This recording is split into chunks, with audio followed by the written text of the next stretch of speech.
¿Por qué Ministerio Cristiano Logos Perú? Porque ayudarte a cumplir el propósito de Dios en tu vida es nuestra meta, brindándote las herramientas necesarias para fortalecer continuamente tu ministerio. Somos una asociación sin fines de lucro que camina con la Iglesia de Jesucristo brindando herramientas necesarias y accesibles para fortalecer el cuerpo de Cristo. Conferencias y talleres. Transformación espiritual. Una conferencia sobre cómo Dios transforma la vida de los creyentes. El cristiano frente al mundo actual. Hablaremos sobre los desafíos que los cristianos se enfrentan viviendo en este mundo que se opone a Dios. Claves para interpretar la Biblia fielmente. Estudiaremos sobre pautas y principios para la interpretación de la Biblia. Una visión para la predicación expositiva. Una conferencia que inspira a utilizar un método expositivo en la predicación de la Biblia. Temas variados para pastores y líderes. Ofrecemos talleres y/o conferencias sobre una variedad de temas relacionados con el ministerio pastoral. Nuestras alianzas. Instituto Bíblico Internacional. Certificado por IBI y Universidad Logos. Instituto Bíblico Luis Palau. Certificado por la Universidad Logos. Universidad Cristiana Logos.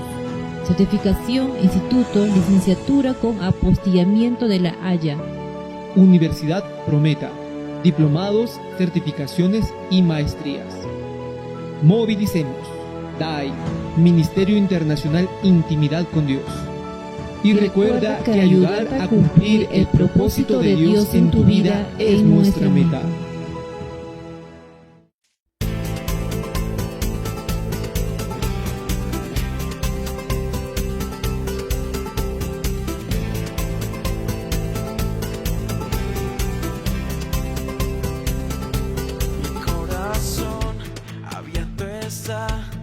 Mi interior y por amor te daré todo mi ser.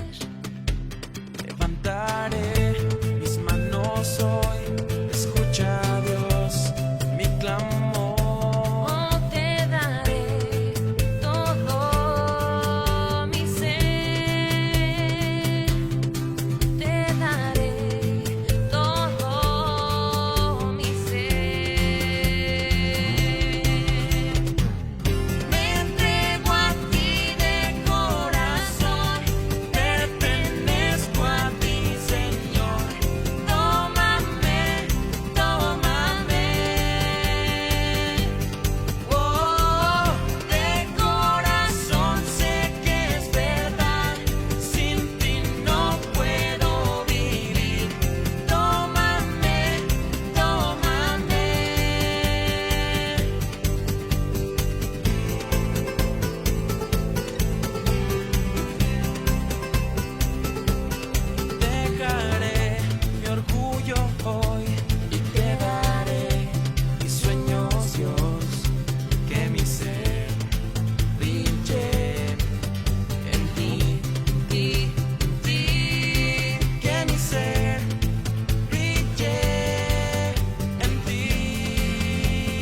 Amados hermanos, bienvenidos a esta primera sesión de esta serie del estudio del Antiguo Testamento. Estamos muy felices de que puedan acompañarnos y les comento que en esta primera sesión estaremos compartiendo temas sobre cuál es el origen de la palabra Biblia, cuál es el estudio del Antiguo Testamento, por qué se debe realizar, cuál es la importancia de este estudio y vamos a absorber preguntas sobre de qué sirve estudiar el Antiguo Testamento. Así que los animo a continuar, seguir viendo este video que nos van a poder servir para poder tener un poco más claro acerca de por qué debemos de estudiar este Antiguo Testamento y cuál es la relación que guarda con el Nuevo, ¿no? Pastor José, muy buenos días a todas las autoridades. Muchas gracias por esta oportunidad. Yo voy escuchando la expectativa de aprender, pero quiero decirles que yo mismo estoy con esa expectativa de aprender más. Ustedes saben, en esta dinámica, el que aprende más es el profesor, porque uno tiene que preparar bien la clase.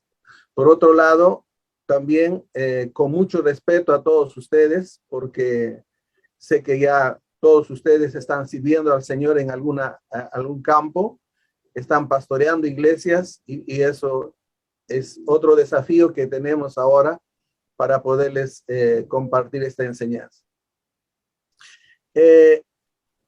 Ustedes ven ahí en la fotografía a 3 personas y justamente en Colombia estábamos haciendo este convenio. El programa que ustedes van a llevar es fruto de ese convenio que hemos hecho allá en Colombia. Por lo tanto, va a tener su certificación, va a tener su reconocimiento. Y este programa es desarrollado en 10 manuales. Y este programa nace justamente en un contexto como el de ustedes. Un misionero va a África y ve que hay muchos pastores, pero les faltaba esa complementación de preparación. Entonces lo que él hizo es preparar estos 10 manuales, producto de todas las clases de su seminario que tenía ahí en Inglaterra, pero haciéndolo más sencillo, haciéndolo más dinámico en el sentido de que no sea solamente teórico, sino que también sea práctico. Por eso en cada lección uno tiene el conocimiento, uno tiene la revisión de los textos y tiene un ejercicio espiritual. Entonces, en este curso, como ya ustedes tienen el sílabo, vamos a requerir de este manual. El costo de este manual está solamente 16 soles, costo casi de edición nomás, 16 soles. Si ustedes le piden al pastor José Mozo, yo envío a todos los libros que ustedes me pidan. Juntamente con ese libro vamos a complementar este otro libro. Todavía no sé el costo. Entonces, juntamente con esos 2 libros vamos a ir caminando, pero por supuesto va a haber más elementos que vamos a ir introduciendo en la clase. Entonces, va a ser un buen tiempo, les aseguro. Algunos de ustedes que están ahí con su mapita de la media luna fértil se van a sorprender lo que vamos a hacer esta tarde. Pero la idea es de poder dominar todo el Antiguo Testamento. Dominar el Antiguo Testamento. Esa es la idea que nosotros tenemos, ¿no? Así que sin más dilación de este momento, vamos a empezar. El propósito de hoy día es motivarles a ustedes a estudiar el Antiguo Testamento. Si no logro ese propósito, yo estoy mal. Entonces, uno de mis propósitos es animarles a estudiar el Antiguo Testamento. Y el segundo punto es hacerles ver que es tan sencillo memorizar en una clase toda la geografía del Antiguo Testamento. Esos son 2 objetivos que tengo esta tarde y que el Señor me ayude para lograr estos objetivos. Nos introducimos a la clase. Entonces, al estudiar, nosotros tenemos que entender que no vamos a sencillamente hacerlo teóricamente, retóricamente. Tenemos que entender que cuando decimos vamos a estudiar la Biblia, debe terminar en un encuentro con la palabra de Dios y un encuentro con Dios mismo.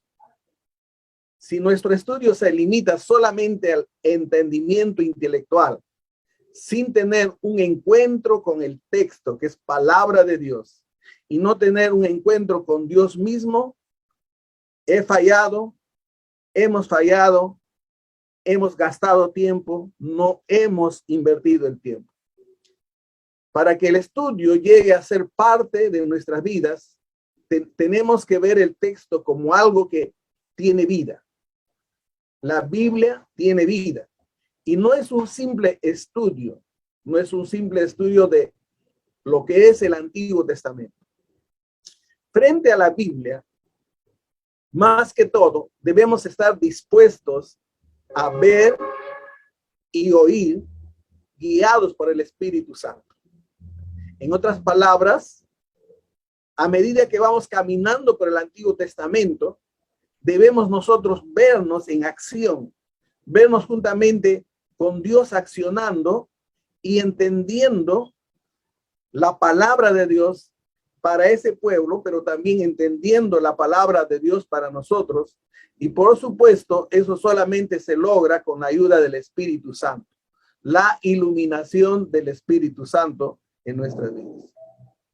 ¿Qué es la Biblia? Esta palabra tiene su origen en el nombre de una ciudad de Fenicia, hoy que es Líbano, llamado Biblos, la ciudad de Biblos, y era el centro de producción de papiros y libros. Y los griegos aprendieron de los fenicios este arte de escribir y hacer libros. Así, la palabra Biblia llegó a formar parte del vocabulario griego. Y en el griego la forma singular biblión significa libro. Pero esa palabra es plural, Biblia es plural, que quiere decir libros. En español la palabra Biblia se considera singular, un solo libro. Sin embargo, este tomo o gran libro contiene muchos libros escritos. Debido a diversos tipos de literatura que se encuentra en ella, es como una biblioteca en sí misma. Nuestra Biblia, pues, se compone de dos testamentos, el Antiguo Testamento y el Nuevo Testamento. El Antiguo Testamento tiene 39 libros y el Nuevo Testamento tiene 27 libros. Y en esta ocasión, nosotros vamos a estudiar esos 39 libros. Cuando iniciamos un estudio de la palabra de Dios, lo podemos hacer desde varios puntos de vista. La primera puede ser desde la perspectiva literaria. Y cuando se hace un estudio desde la perspectiva literaria, el énfasis es observar. Uno observa el texto y entonces se puede hacer esas preguntas. ¿Cómo se expresa? ¿Qué clase de literatura es? ¿Poesía? ¿Prosa? ¿Es historia? ¿Parábola? ¿Estoy frente a un mandamiento, a una profecía? O puedo analizar también si el libro de Mateo ha tenido un bosquejo. Hay un bosquejo en el libro de en el Génesis hay un bosquejo, ¿no? Hay palabras claves. Hay otras observaciones. Pero también lo puedo hacer de otra perspectiva. Es la perspectiva histórica. Y cuando nosotros comenzamos a estudiar la Biblia desde esta perspectiva, desde este lente histórico, entonces ya no solamente observas, sino también investigas. ¿Quién es el autor? ¿Quién es el autor de los 5 primeros libros de la Biblia? ¿Cuándo lo escribió? Por ejemplo, Job. ¿Cuál de los 2 libros es más antiguo? ¿Génesis o Job? dónde y cómo acontecieron estos hechos. ¿Cómo era la situación religiosa, política, social de aquel entonces? Entonces, estoy haciendo ya un estudio histórico de la Biblia. Pero puedo hacerlo ahora desde la perspectiva teológica, y eso es lo que nosotros desearíamos hacer en este tiempo que vamos a tener. Hacer el estudio del Antiguo Testamento desde una perspectiva teológica. Entonces, para ello hay que observar, hay que investigar, hay que interpretar. Ya no basta solamente con observar. Ya no basta solamente investigar. Ahora hay que interpretar. Y entonces hay preguntas básicas que podríamos hacer frente a este método de estudio teológico. Por ejemplo, ¿cuál es el mensaje básico? ¿Cuál es el mensaje del capítulo 1, el capítulo 2? Algunos dicen Génesis 1 es el relato de una creación, Génesis 2 es el relato de otra creación. ¿Es verdad eso? ¿Qué quiere decir? ¿Qué quiere decir este mensaje? ¿Qué significaba para aquellos días? Por ejemplo, cuando dice se llegó, Adán se llegó, ¿qué significaba esa palabra para ellos? ¿En qué manera se expresaba la fe? Hoy día nosotros no levantamos altares. Por ejemplo, si usted lo ve a Abraham en cada lugar levantaba altares, ¿no? ¿Qué significaba todo eso? ¿Por qué fue escrito y conservado este pasaje? ¿Por qué Dios permitió que se escribiera ese pasaje en el libro, ¿no? Entonces, de esa manera, podríamos también dar otro pasito más, es donde ya pocos llegan, ese encontrarnos con la palabra de Dios, o estamos hablando de la aplicación. Ya no solamente observo el texto, ya no solamente investigo el texto, no solamente interpreto el texto, sino ahora voy a aplicar, voy a poner en práctica. Puede oír la palabra y ver la visión de manera que te hable hoy. De la misma manera como Dios te estaba hablando a Moisés, te puede hablar hoy. He interpretado el texto y cómo ese texto se aplica hoy día a mi persona, en mi experiencia. Puedes entrar en relación personal con la palabra de manera que signifique más que un objeto para ti. Recuerden ustedes que no solamente estamos estudiando un libro, estamos estudiando la Biblia, que es la palabra de Dios, es la palabra escrita de Dios. Por eso es que en cada clase tenemos que venir con esa mentalidad, con ese anhelo de poder conocer más de la palabra de Dios, poderme encontrar con la palabra de Dios, poder ser transformado por la palabra de Dios. Yo quisiera que mantengamos esa atención todos nosotros al poder hacer estos estudios en estos meses que vamos a tener estudiando el Antiguo Testamento. Hay una mano levantada de un pastor, si por favor puede, seguro que tiene alguna pregunta.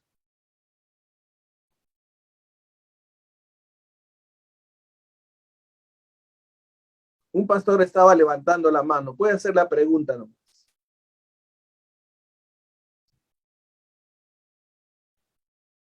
Pastor César, disculpe la preguntita que no va al tema, pero es que si le escucho muy bajito, o solamente soy yo, no sé. Confírmame, Narda, si estoy bien con el volumen.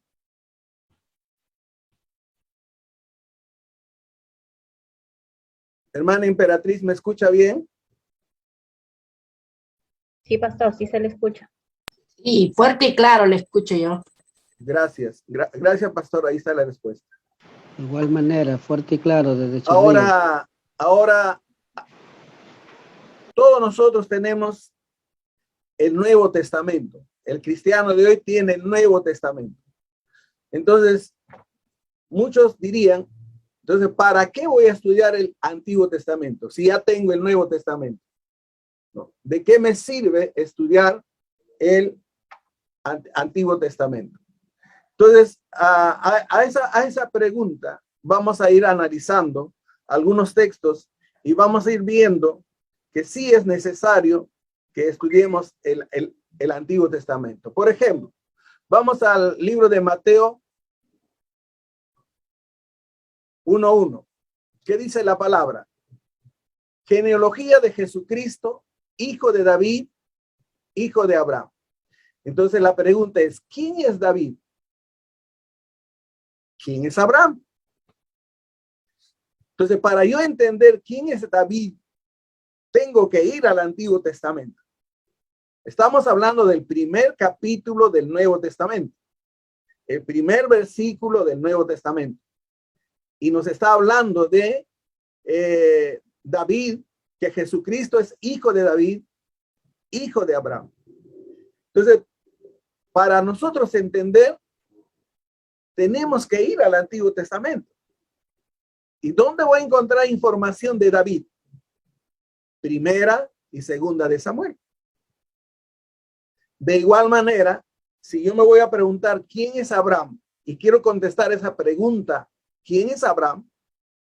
Tengo que ir al Antiguo Testamento y tengo que ir al libro de Génesis.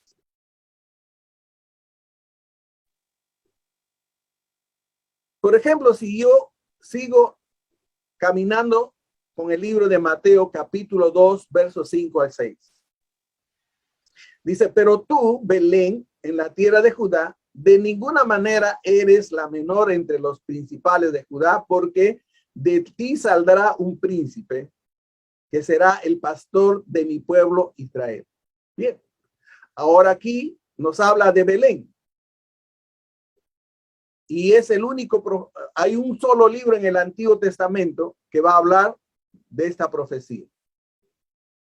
Entonces, para yo entender Belén, tengo que ir al Antiguo Testamento y ahí está el libro de Miqueas, capítulo 5, versículo 2. Pero de ti, Belén Éfrata, pequeña entre los clanes de Judá, saldrá el que gobernará Israel. Sus orígenes se remontan hasta la antigüedad de los tiempos inmemorables. Una vez más, estamos demostrando que si yo tengo el Nuevo Testamento, para entender bien el Nuevo Testamento, necesito de todas maneras el Antiguo Testamento.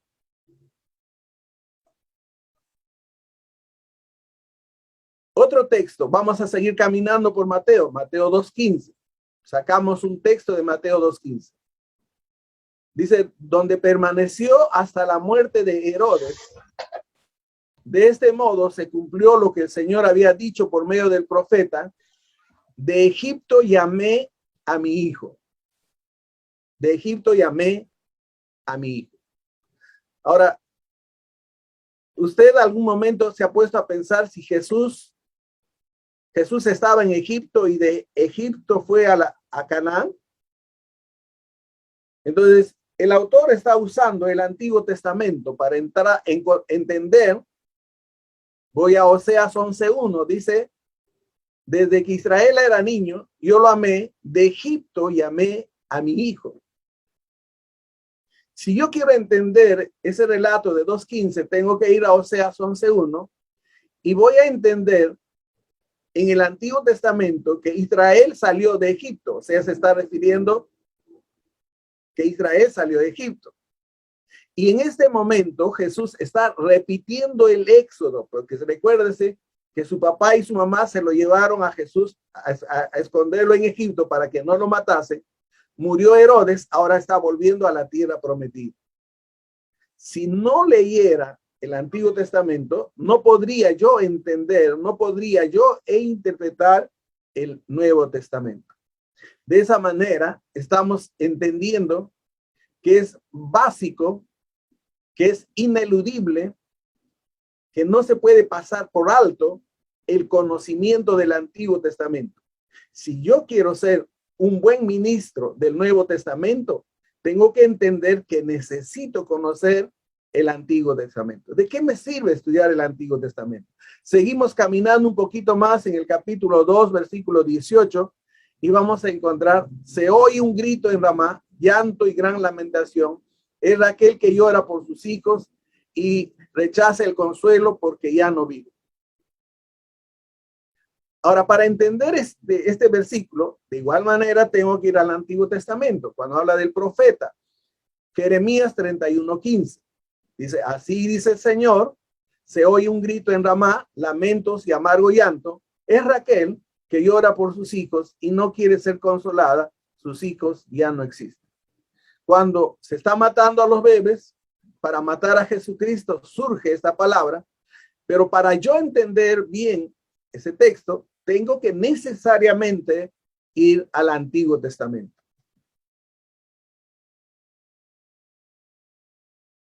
Bien, hasta aquí hemos estado viendo que si queremos nosotros dominar el Nuevo Testamento, es básico, es indispensable conocer bien el Antiguo Testamento para interpretar bien el Nuevo Testamento.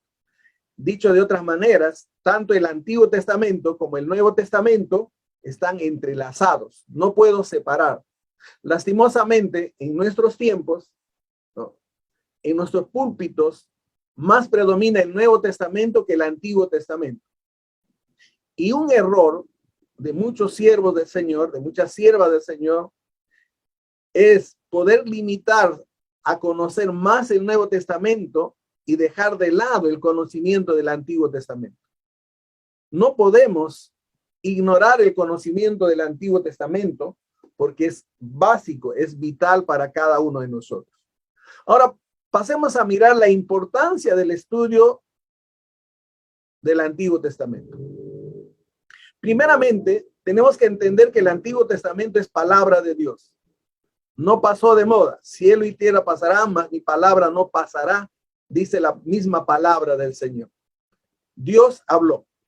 Y también tenemos que nosotros entender que las Sagradas Escrituras, ¿no?, nos dice en 2 de Timoteo 3:16, dice: toda la Escritura es inspirada por Dios y útil para enseñar, para reprender, para corregir y para instruir en justicia, a fin de que el siervo de Dios esté enteramente capacitado para toda buena obra.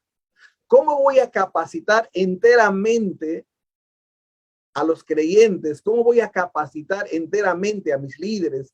¿Cómo voy a capacitar enteramente a los futuros obispos? La misma palabra de Dios te responde. Dice: toda la Escritura. Es toda la Escritura. Eso quiere decir Antiguo y Nuevo Testamento. Por otro lado, la Escritura del Antiguo Testamento era la Biblia de la iglesia del Nuevo Testamento. El Antiguo Testamento era la Biblia de Jesucristo. Timoteo dice: aprendió desde la niñez el Antiguo Testamento. Y cuando Pablo está escribiendo a Timoteo, está escribiendo todavía el 67 después de Cristo. Y quizás Santiago fue la primera carta que se escribió en el 45 después de Cristo. Unos 22 años antes, o sea que Timoteo, cuando está recibiendo esta escritura, tenía 18 años. Y pongámonos a pensar, ¿de dónde aprendió desde la niñez? No tenía la Biblia que nosotros tenemos. Y el primer libro del Nuevo Testamento fue escrito en el 45. Entonces, Timoteo fue instruido con la Biblia del Antiguo Testamento, al igual que Jesucristo predicó con la Biblia del Antiguo Testamento, porque después de 45 años recién se va a editar el primer libro del Nuevo Testamento. Por otro lado, Jesús vio el Antiguo Testamento como palabra de Dios. Le dio autoridad. Recuerden ustedes en la tentación. Jesús le respondió: escrito está. No solo de pan vivirá el hombre, sino de toda palabra que sale de la boca de Dios. Cuando está refiriéndose, escrito está, ¿a qué se está refiriendo? Se está refiriendo que está escrito en el Antiguo Testamento. Y está tomando esa palabra con autoridad. Está diciendo, esto es palabra de Dios. El Antiguo Testamento es palabra de Dios. En la segunda ocasión también dice, escrito está. No pongas a prueba al Señor tu Dios, le contestó Jesús. Y la tercera vez, vete, Satanás, le dijo Jesús. ¿Por qué? Escrito está. Adorarás al Señor tu Dios y a Él solo servirás. ¿Por qué es importante entonces estudiar el Antiguo Testamento? Uno, porque es palabra de Dios. Dos, es porque fue la Biblia de los primeros cristianos, fue la Biblia de Jesucristo, fue la Biblia de Timoteo, fue la Biblia de aquellos primeros discípulos que caminaron con Jesús. Y porque Jesús mismo, como nuestra autoridad, está dando autoridad al Antiguo Testamento como palabra viva, como palabra de Dios. ¿Por qué es importante estudiar el Antiguo Testamento? Ya hemos leído el texto, porque dice que es útil para enseñar.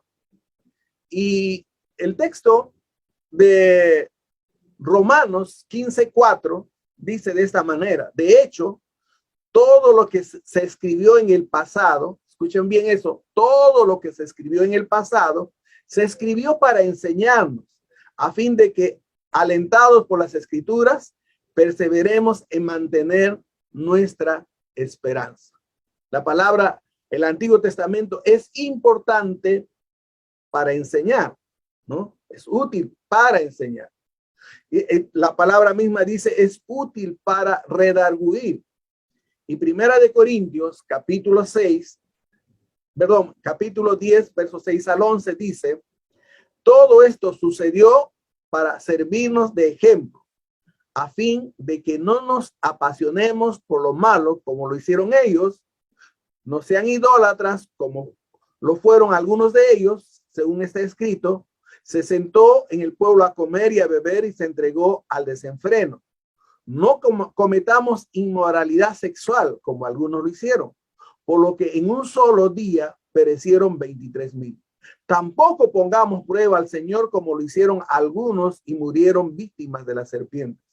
No murmuren contra Dios como lo hicieron algunos y sucumbieron en manos del ángel destructor. Todo lo que sucedió para servir de ejemplo y quedó escrito para advertencia. ¿Qué nos está diciendo Corintios? Corintios nos está diciendo toda la historia que está en el Antiguo Testamento. Todos los relatos que están en el Antiguo Testamento no son meras historias. Son historias que están escritas para redarguirnos. Son escritos que están ahí para corregirnos, para convencernos del pecado, para apartarnos del pecado. Y Pablo está diciendo bien claro, ¿no? Todo lo que sucedió antiguamente con el pueblo de Israel, todo lo que está escrito en el Antiguo Testamento. Por otro lado, también el Antiguo Testamento está para corregir, como dice Primera de Timoteo 3:16, ¿no? Nuestro pecado, enderezar lo torcido para que volvamos al camino correcto. Y el Salmo 119, 100 dice, tengo más entendimiento que los ancianos porque obedezco tus preceptos. Aparto mis pies de toda mala senda para cumplir con tu palabra. Está diciendo el salmista. El salmista está mencionando la palabra de Dios del Antiguo Testamento. Y él está diciendo que el Antiguo Testamento está para corregir y también está para instruir en justicia, para que estemos completos, equipados para toda buena obra. Salmo 1, 1-3 dice, dichoso el hombre que no sigue el consejo de los malvados, ni se detiene en la senda de los pecadores, ni cultiva la amistad de los blasfemos, sino que en la ley del Señor, Antiguo Testamento, se deleita y día y noche medita en ella, es como árbol plantado a la orilla de un río que cuando llega su tiempo da fruto. Otro salmo que podría ayudarnos a entender es el Salmo 19:7. La ley del Señor es perfecta, infunde nuevo aliento, y mandato del Señor es digno de confianza, da sabiduría al sencillo. Y otro salmo que puede ayudarnos, Salmo 119, 98 al 100. Tus mandamientos se hacen más sabios que mis enemigos, porque me pertenecen para siempre. Tengo más entendimiento de todos mis maestros, porque medito en tus estatutos, Antiguo Testamento. Tengo más entendimiento que los ancianos, porque obedezco tus preceptos, Antiguo Testamento, ¿no? Entonces, una vez más, estamos mirando la importancia del Antiguo Testamento. Ahora tenemos que ver también que el Antiguo Testamento es el fundamento sobre el cual se edifica el Nuevo Testamento. El Nuevo Testamento no reemplaza el Antiguo Testamento. El Nuevo Testamento completa y confirma el Antiguo Testamento. Y podríamos nosotros mirar varios ejemplos. Por ejemplo, Primera de Pedro 1:10 al 12 dice: los profetas que anunciaron la gracia reservada para ustedes estudiaron y observaron esta salvación. Querían descubrir a qué tiempo y a cuáles circunstancias se refería el Espíritu de Cristo que estaba en ellos cuando testificó de antemano acerca de los sufrimientos de Cristo y de la gloria que vendría después de estos. El libro de Romanos capítulo 16, verso 25 dice: el Dios eterno ocultó su misterio durante largos días, pero ahora lo ha revelado por medio de los escritos proféticos, según su propio mandato, para que todas las naciones obedezcan a la fe, al que puede fortalecerlos a ustedes conforme a mi evangelio y a la predicación acerca de Jesucristo. Y también tenemos que entender que la revelación progresiva está presente en el Antiguo y Nuevo Testamento. Un ejemplo sencillo podría ser, si yo quiero definir bien la Trinidad, y comienzo con el libro de Génesis, entonces tomo solamente la palabra y dice hagamos es plural, pero ese hagamos plural puede ser 2, 3, 4, 5, no está precisando. Pero si yo voy caminando a través del Antiguo Testamento, voy por los profetas y llego al Nuevo Testamento y me ubico en el bautismo, entonces ese hagamos ahora se hace más claro porque ahí está el Padre, el Hijo y el Espíritu Santo, ¿no? Y sigo caminando, ¿no? Y voy a ver que en todas las acciones voy viendo al Padre, al Hijo y al Espíritu Santo. Entonces la revelación es progresiva. Una vez más, el Antiguo Testamento es fundamento sobre el cual se edifica el Nuevo Testamento. Si nosotros, por ejemplo, quisiéramos hablar del liderazgo, ¿cuál es el mejor liderazgo que se puede desarrollar en la iglesia? Uno ya lo encuentra en el consejo de Jetro a Moisés. Y lo mismo hace Jesús, y lo mismo hace Timoteo.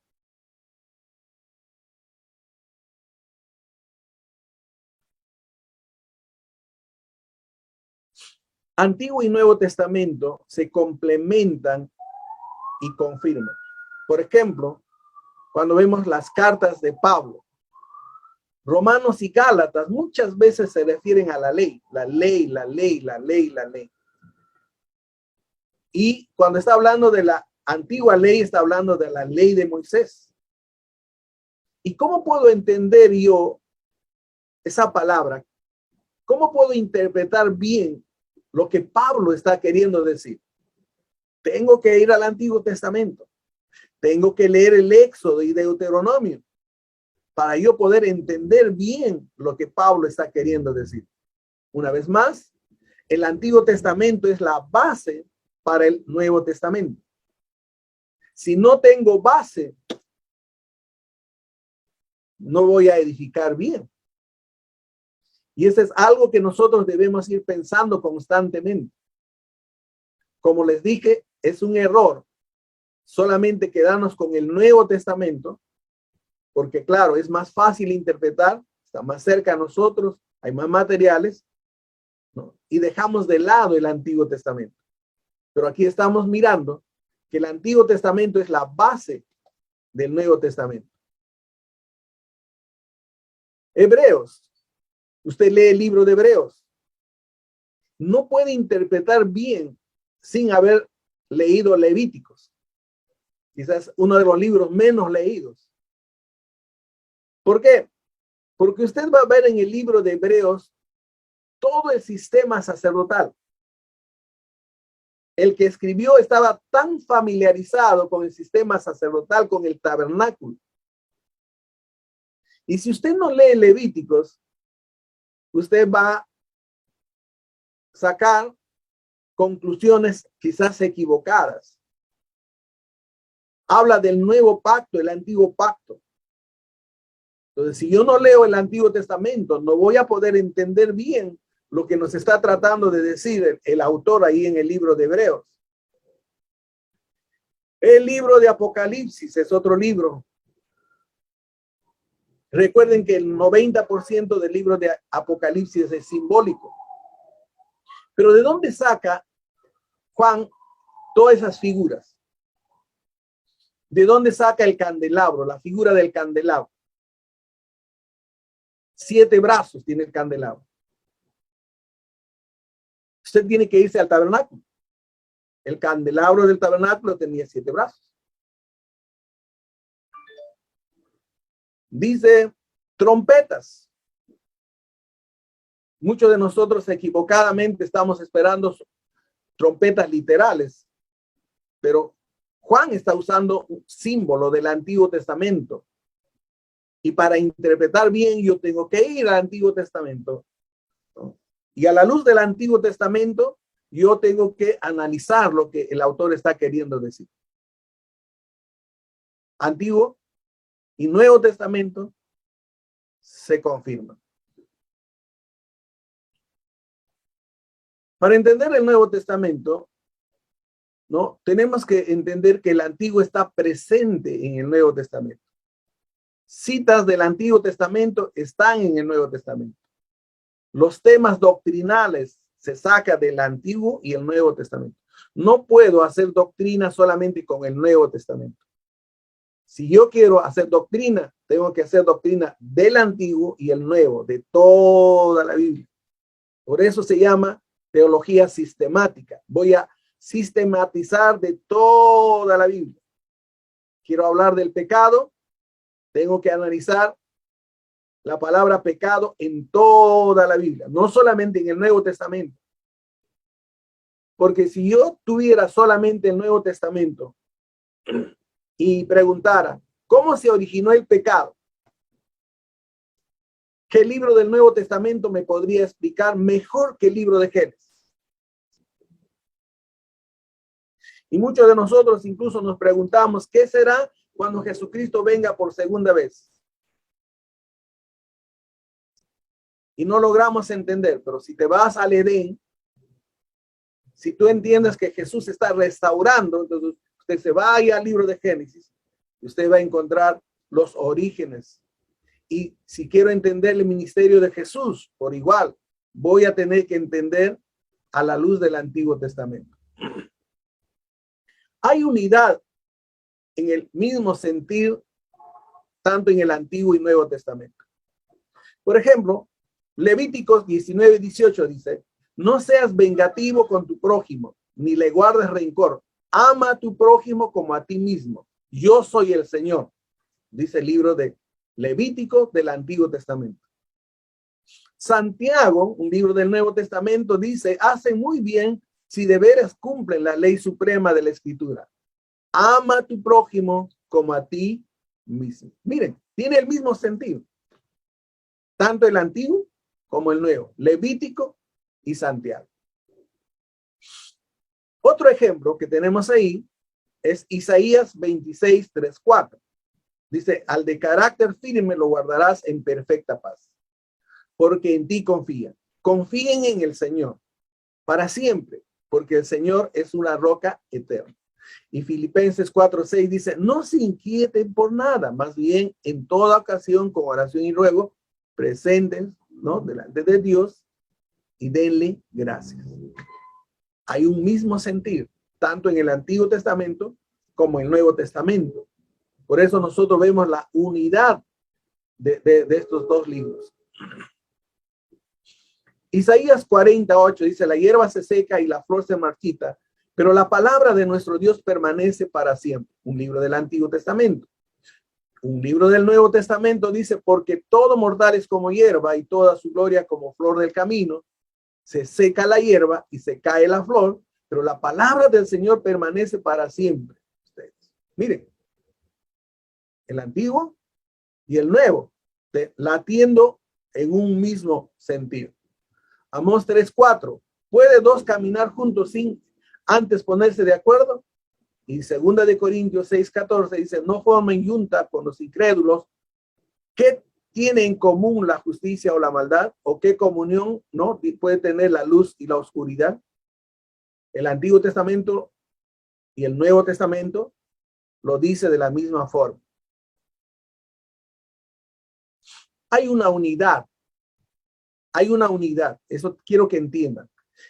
Antiguo Testamento, al Nuevo Testamento son uno. Ambos tienen una unidad. De los 27 libros del Nuevo Testamento, solo 3 no citan. Solo 3. 24 de los libros del Nuevo Testamento citan al Antiguo Testamento. Y Mateo lo cita 53 veces. La predicación de los apóstoles estuvo basada en el Antiguo Testamento. Esa predicación poderosa de Pedro, donde se convirtieron más de 3,000, porque dice la Biblia como 3,000, no dice 3,000, como 3,000, eso quiere decir 3,000 y más, fue producto de una predicación del Antiguo Testamento. Y yo pregunto, hoy en nuestro púlpito, ¿estamos predicando el Antiguo Testamento? Esteban, cuando está predicando, está utilizando el Antiguo Testamento. Felipe, cuando está predicando, está utilizando el Antiguo Testamento. Pablo está utilizando el Antiguo Testamento. Bernabé está utilizando el Antiguo Testamento. Y son nuestros ejemplos. Como siervos de Dios, como ministros de Dios, son nuestros ejemplos. Y nuestros ejemplos han predicado el Antiguo Testamento. Todos los argumentos que vemos en el libro de Hebreos son productos del Antiguo Testamento. Un ejemplo sencillo y profundo. Hoy día, por ejemplo, cuando se habla mucho de los diezmos, que los diezmos no son vigentes ahora porque es producto de la ley. Cuando te vas al libro de Hebreos, vas a entender un principio poderoso del Dios. ¿Quién fue el primero que dio su diezmo? Abraham. ¿A quién se lo dio? A Melquisedec. Y Hebreos habla del sacerdocio de Melquisedec es superior al sacerdocio levítico. Y hoy nosotros también damos al sacerdocio de Melquisedec de Jesucristo. ¿Cómo puedo entender todo eso? Estudiando el Antiguo Testamento. ¿Cómo voy a interpretar bien el Nuevo Testamento? Estudiando el Antiguo Testamento. Para entender el Antiguo Testamento y el Nuevo Testamento, tenemos que entender la relación que hay entre ambos. En el Nuevo Testamento encontramos 295 referencias y citas del Antiguo Testamento. ¿Eso qué quiere decir? Que si yo quiero entender bien el Nuevo Testamento, necesariamente tengo que conocer bien el Antiguo Testamento. Si yo quiero ser un ministro de la palabra del Señor, tengo que entender que necesito conocer bien el Antiguo Testamento, porque el Antiguo Testamento es base del Nuevo Testamento. Si yo quiero ser un siervo recto en la doctrina, inmediatamente tengo que deducir que los principios de la doctrina están en el Antiguo Testamento. Por lo tanto, estoy llamado a conocer el Antiguo Testamento. Por otro lado, 224 veces introduce el Nuevo Testamento, el pensamiento escrito está, y Dios dice, refiriéndose al Antiguo Testamento. 224 veces introduce escrito está, Dios dice, refiriéndose al Antiguo Testamento. Por otro lado, también vamos a ver que encontramos 278 veces la cita en el Antiguo Testamento.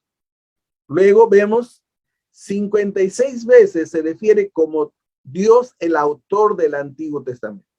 Y 41 veces cita al Antiguo Testamento, dice Dios dice.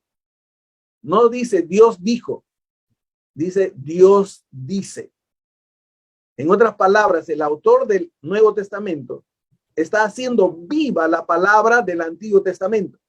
Porque no dice Dios dijo, sino Dios dice ahora. Esa palabra del Antiguo Testamento es viva ahora. Es real ahora. Puede ser real ahora. Eso es lo que estaría tratando de decir el escritor del Nuevo Testamento. Unidad del Antiguo y Nuevo Testamento.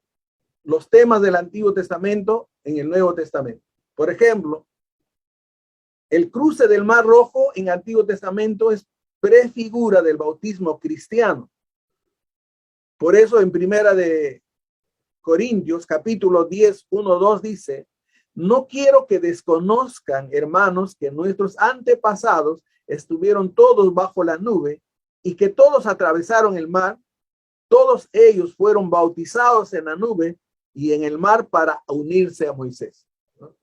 El cruce del Mar Rojo está prefigurando el bautismo cristiano. La conquista de Canaán por Josué prefigura el reposo espiritual que los cristianos alcanzan por la fe. Y eso podemos ver en el libro de Hebreos, capítulo 3, capítulo 4, donde está hablando el reposo y está diciendo que el reposo para nosotros ahora es Jesús. El reposo que el pueblo de Israel buscaba en Canaán, ese reposo para nosotros ahora es Jesús. Es una prefigura de Jesús. En Gálatas 4, 22 al 31, Pablo ilustra la doctrina de la justificación por la fe, haciendo una analogía entre la historia de Agar y la historia de Sara, ¿cierto? Y nosotros vamos a encontrar ahí, en ese pasaje, esta analogía, donde usa estas dos mujeres para hacer ver la relación que hay entre la iglesia. Romanos, de la misma manera, toda su doctrina basa en el Antiguo Testamento. Muy bien.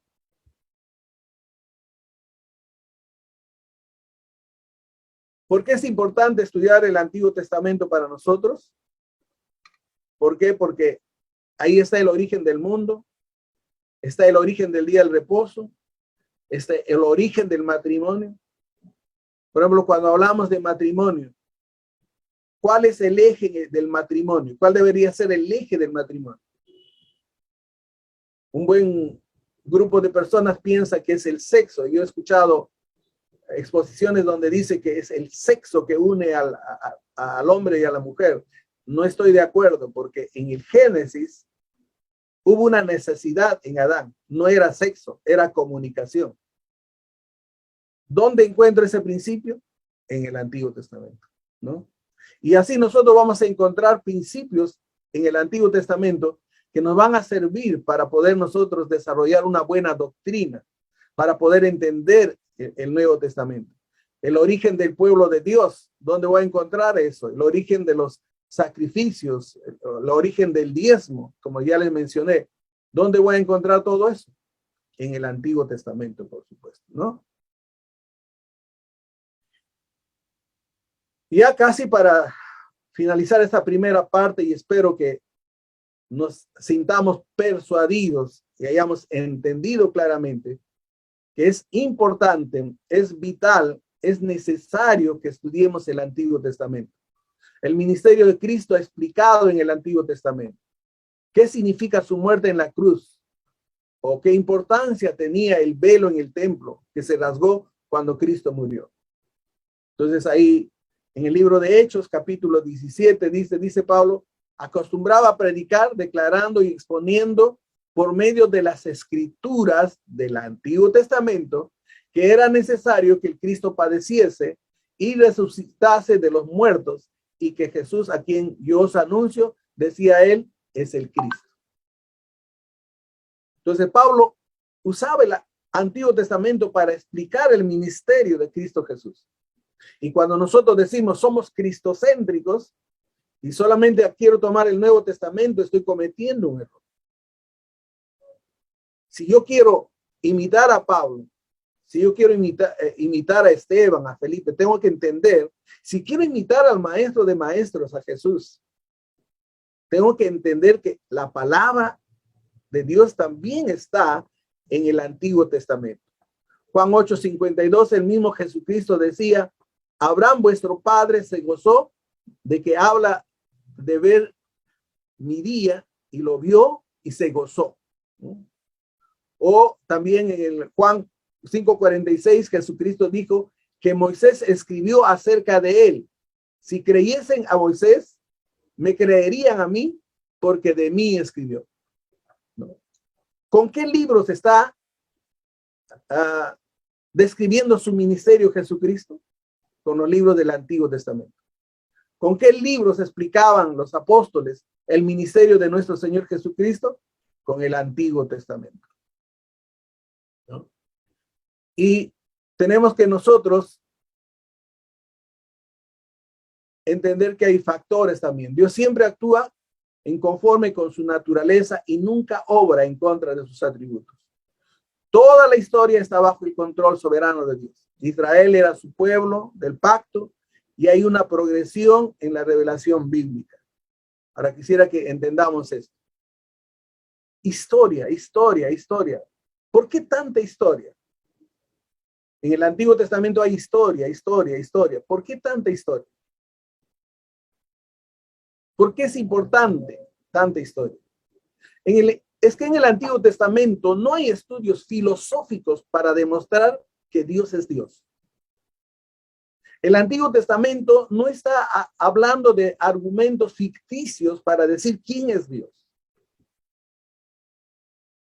No son relatos retóricos. Son historias que aparecen como ejemplo. Hemos leído ya varios versículos. Dice que lo que está escrito en el Antiguo Testamento son ejemplos de Dios para ayudarnos a nosotros. Por ejemplo, en la historia vemos cómo Dios ayuda a personas. En la historia del Antiguo Testamento vemos cómo Dios está juzgando personas. Vemos cómo Dios está sanando personas. Vemos cómo Dios está interviniendo en la vida de las personas. Vemos cómo Dios está determinando lo que sucederá en naciones enteras. Vemos a un Dios vivo y activo que está actuando en esas historias. Y esas historias están escritas en el Antiguo Testamento. Así que no son mitos. No son inventos, son acciones de Dios con el pueblo de Israel. Pero ¿por qué está ahí? ¿Por qué Dios permitió? ¿Por qué el Espíritu Santo permitió que se escribiera todo eso? Dice, están como ejemplos, están como inspiración, están para desafiarnos a nosotros. Son historias producto de una relación del Dios con el hombre. Dios y David. El hombre conforme al corazón de Dios, que cae producto de su carnalidad. Y esa relación, ¿qué hace Dios? ¿Cómo actúa Dios? Eso nos puede enseñar mucho a nosotros para saber cómo accionar con aquellos que se deslizan, cómo reaccionar con aquellos obreros que se deslizan del camino. ¿Qué hizo Dios? Moisés. ¿Cómo lo preparó a Moisés? ¿Qué hizo con José? ¿Qué hizo con Ruth? Un Dios que se está relacionando con ricos y pobres, un Dios que se está relacionando con hombres grandiosos, hombres ordinarios, un Dios que se está relacionando con hombres rancheros y campesinos, un Dios que se relaciona con comunidades, con familias, con tribus, con naciones. Esa es la historia que nosotros vemos en el Antiguo Testamento. Y están ahí como ejemplo, dice, para cada uno de nosotros, para inspiración de cada uno de nosotros. En esta relación podemos ver a un Dios vivo, podemos ver a un Dios misericordioso, podemos ver a un Dios amoroso, podemos ver a un Dios justo, podemos ver a un Dios proveedor.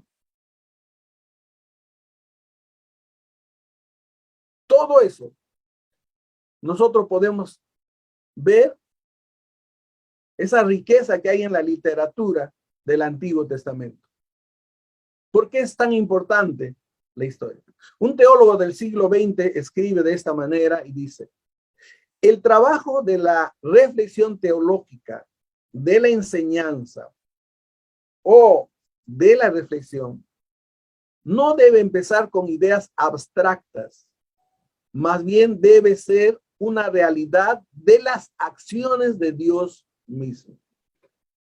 Por favor, una vez más, hay que leer y hay que entender. El trabajo de la reflexión teológica de todos nosotros, nuestro trabajo de la enseñanza, nuestro trabajo de la predicación, nuestro trabajo de la consejería, no debe empezar con ideas abstractas. No debe empezar con ideas psicológicas, con ideas filosóficas, con suposiciones. Más bien debe ser una realidad de las acciones de Dios mismo escritas en el Antiguo Testamento. Un ejemplo sencillo, todos nosotros cuando queremos poner ejemplos en nuestras predicaciones, en nuestra enseñanza y en nuestras consejerías, ¿qué hacemos? Generalmente tratamos de buscar historias de ciertas personas, pero nos olvidamos que hay una riqueza en el Antiguo Testamento. Nos olvidamos o no lo sabemos porque no leemos el Antiguo Testamento.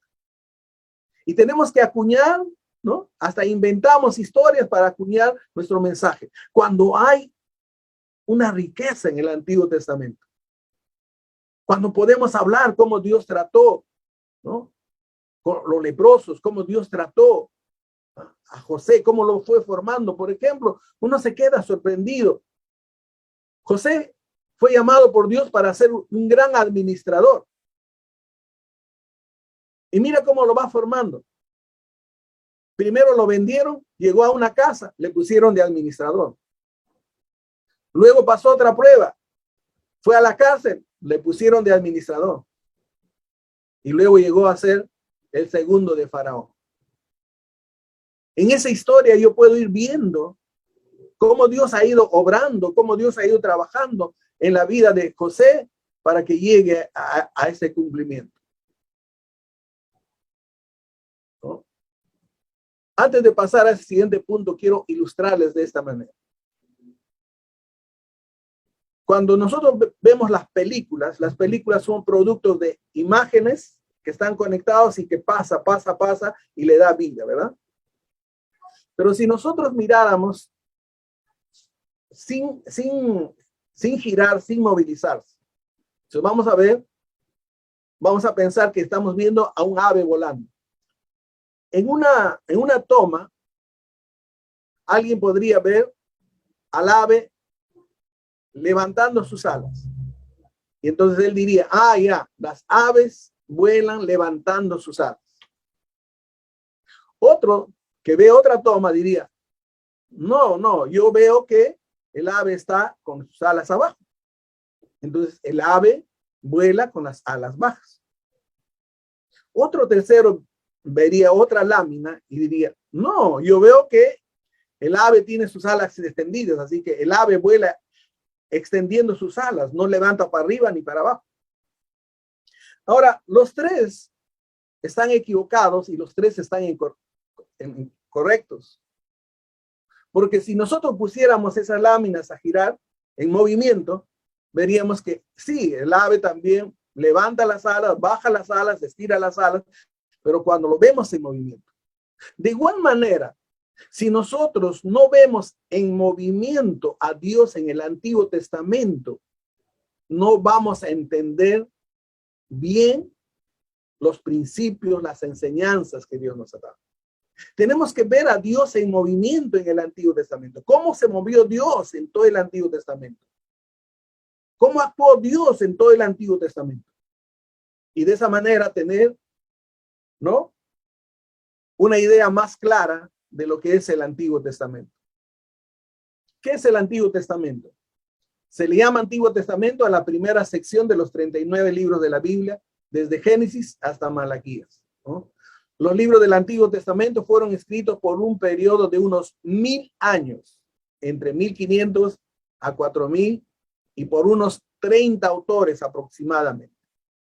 Entonces la Biblia nos habla que es la escritura, la ley de Moisés, la ley de los profetas, la ley. Los términos del Antiguo y Nuevo solo empezaron en el siglo II. Antes no había, y también pueden ser llamados pactos, ¿no? Pactos. Y la división judía era así, no es como la nuestra ahora, ¿no? La ley, los 5 primeros libros, los profetas, primero Josué, Jueces, Samuel, Reyes, estaban dentro de los profetas. Profetas mayores, Isaías, Jeremías, Ezequiel y los 12 profetas menores. Dentro de los escritos están los libros poéticos, los 5 rollos del Megilot, están los históricos. Esta era la división judía. No era como la división que nosotros tenemos ahí. Y ahí Lucas en 24, 27 y 44 lo va a ir mencionando. Muy bien. Los idiomas, ya ustedes saben, hebreo, arameo. Ahora, es importante esto, es súper importante. Mire, cuando usted mira ahí, Daniel 2:4 al 7:28 están en arameo. ¿Y qué dice? Arameo, cuando el imperio asirio comenzó su expansión hacia el oeste del siglo 8 antes de Cristo, se adoptó el arameo como la lengua oficial para la diplomacia y el comercio. Para 500 antes de Cristo se convirtió en la lengua franca del área, por lo cual parte de Esdras, de Jeremías, de Daniel. Entonces, mire, cuando usted está leyendo Daniel, el que escribe en hebreo, y justo a la parte del 2:4 al 7:28 escribe en arameo. ¿Usted se ha dado alguna vez por qué? Si usted piensa, ¿cuál es el mensaje de esos versículos, del 2:4 al 7:28? Ese era un mensaje para el universo, para todas las naciones.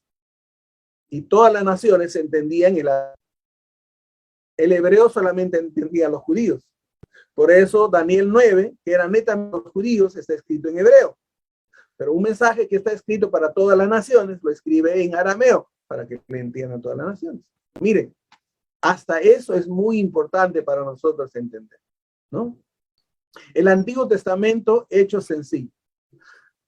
Un pensador dice que si alguien no conoce su historia, sufre de amnesia.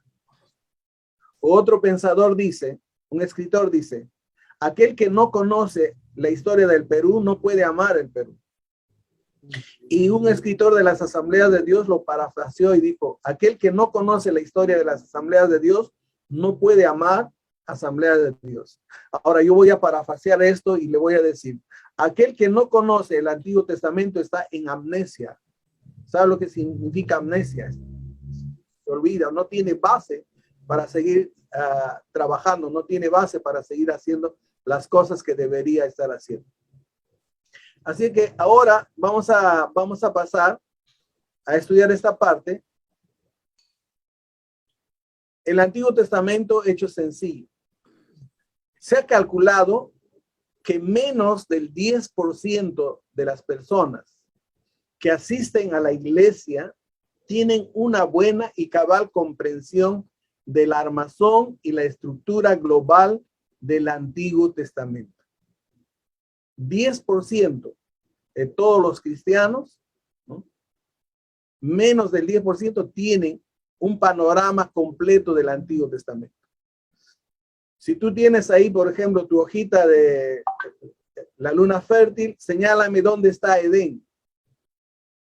O señálame dónde está Ararat, por ejemplo. En este estudio examinaremos el Antiguo Testamento de 8 maneras distintas, cada una siendo de una estructura. Y la meta es esta. Una vez que usted ha completado este estudio, podrá aún en la oscuridad total repasar todo el Antiguo Testamento en forma de esquema. Esa es nuestra meta para esta parte. Resultará en un beneficio claro para usted, ¿no? Que está ahorita con nosotros. Geografía del Antiguo Testamento. Durante la historia de 4000 años, la gente del Antiguo Testamento hizo 7 migraciones geográficas principales. 7 migraciones principales. Al conocer estas 7 migraciones en su secuencia, en las circunstancias que prevalecieron, y por qué se hizo cada una, o cómo encajan en el plan global de Dios, vas a tener en claro y sencillo un panorama del Antiguo Testamento.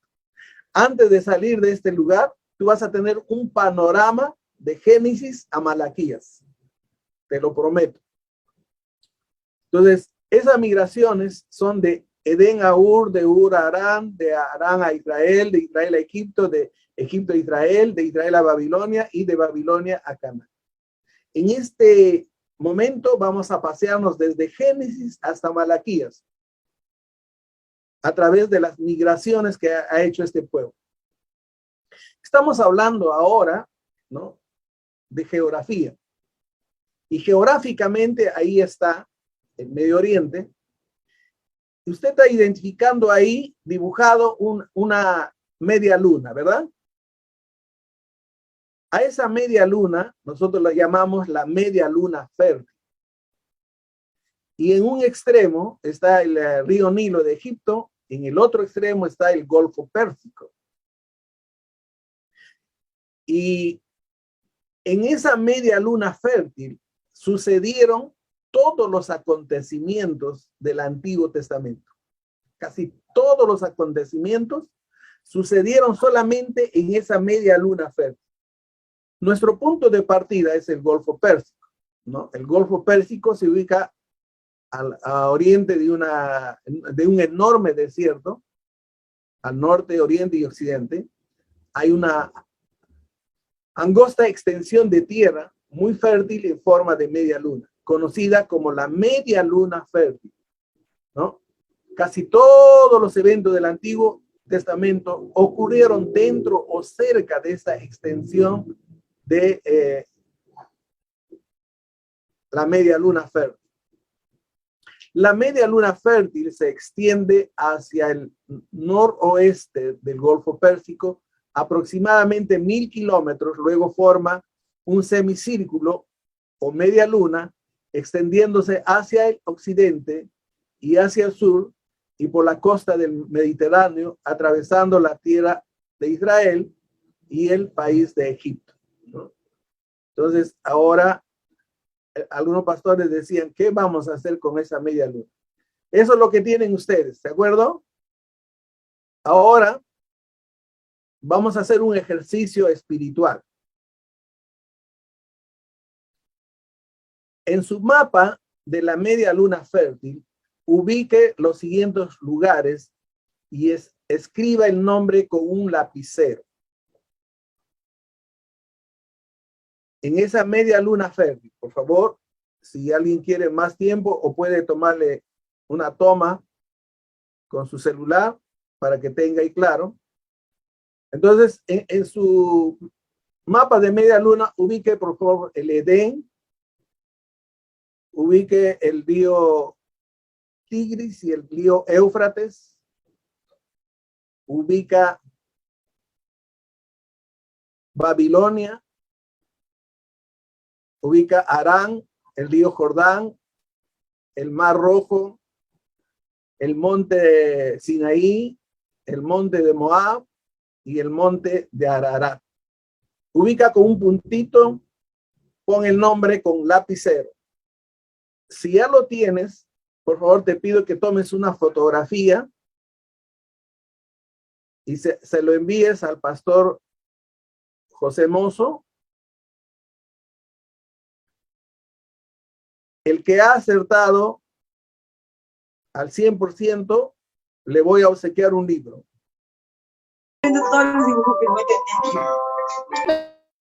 Eso es un ejercicio espiritual para saber el dominio que usted tiene del Antiguo Testamento, ¿no? Más o menos ustedes tienen ahí los puntitos.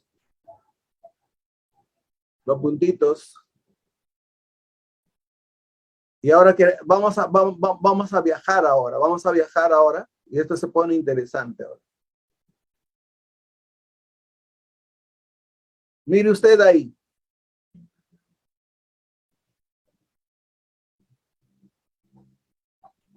Tenemos a este lado el Golfo Pérsico y al otro lado tenemos Egipto. Tenemos el Mar Rojo, el Mar Mediterráneo. Tenemos el Mar Muerto, el Mar de Galilea. Ahora quiero que usted, por favor, ponga en su mente este mapa. Ur, Babilonia, Edén, Tigris, Éufrates, Ararat, Arán, Israel, Moab, monte de Sinaí y Egipto. Ahora vamos a ir al libro de Génesis. En el libro de Génesis se dice que estaba el Edén. Y mire usted la Biblia, dice que estaban rodeados de 4 ríos, pero lo que existe ahora son los 2 ríos, Tigris y Éufrates. Tigris y Éufrates. Y luego nos menciona de Edén.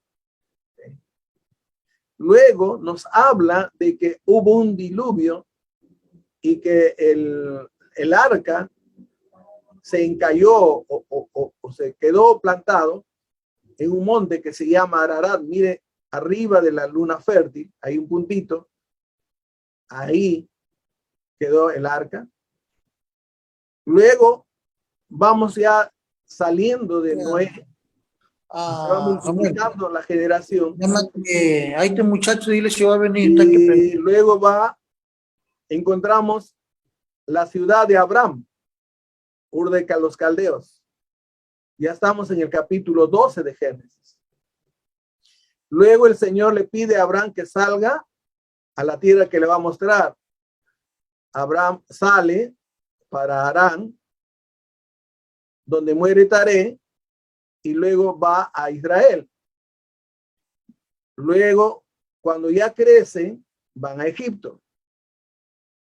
Estando en Egipto 400 años, surge un libertador y Moisés saca y lo lleva por el monte de Sinaí. Pasan, están en el desierto, llega a Moab y muere Moisés. Ya terminé el libro de Éxodo. Luego entra Josué a tomar la tierra prometida. Josué, Jueces, Ruth, ya estoy en esos libros.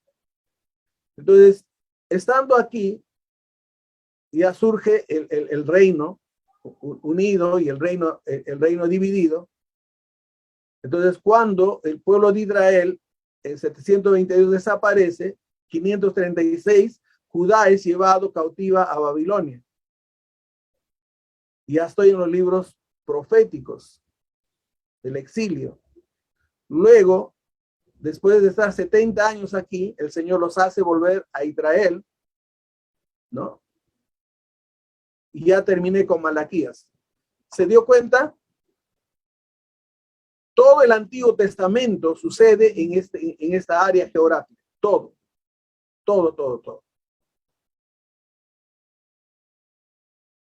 No puedo manejar bien esto porque en una forma animada esto sale mejor. Entonces, una vez más, la primera migración que tenemos es la migración que se hace del Edén a Ur de los Caldeos. La segunda migración que se hace es de Ur a Harán y de Harán a Israel. La siguiente migración que se hace es de Israel a Egipto y de Egipto al monte Moab, donde muere Moisés, y Josué entra a la tierra prometida. Pero después es llevado cautivo a Babilonia y después de estar 70 años regresan a Israel. Ahí hemos dado ya un paseo desde el libro de Génesis hasta el libro de Malaquías. Todo ha sucedido así. Ahora vayamos migración tras migración. Hemos dicho que la primera migración es de Edén a Ur de los Caldeos, ¿no? De Edén a Ur de los Caldeos.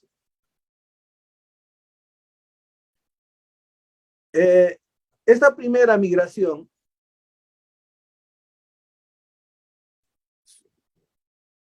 sucede, obviamente, desde Edén, porque ahí es donde comenzó la raza humana, y después que Adán y Eva pecaron, Dios los expulsa del huerto que había preparado para ellos, y a través de los años, al multiplicarse los hombres, gradualmente emigran hacia el sur, dentro de la región fértil, hasta el Golfo Pérsico.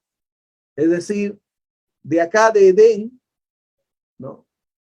Luego van descendiendo, y como aquí es una zona fértil por el riego de estos dos ríos, entonces la gente viene por aquí.